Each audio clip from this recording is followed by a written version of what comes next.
গত বছরের জুলাই অগাস্ট জুড়ে চলা গণঅভ্যুত্থানে হতাহতদের স্মরণে দিনব্যাপী একটি অনুষ্ঠানের আয়োজন করছে Patriots of Bangladesh.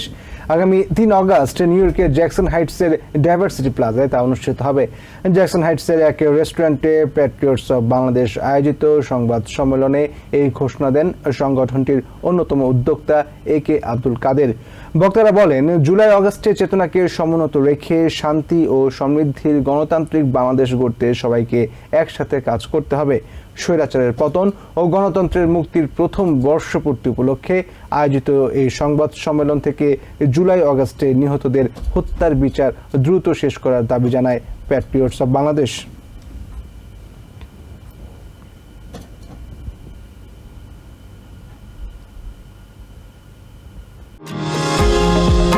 New York থেকে সম্প্রচারিত TVN 24 টেলিভিশন বিশ্বজুড়ে বাঙালির কণ্ঠস্বর।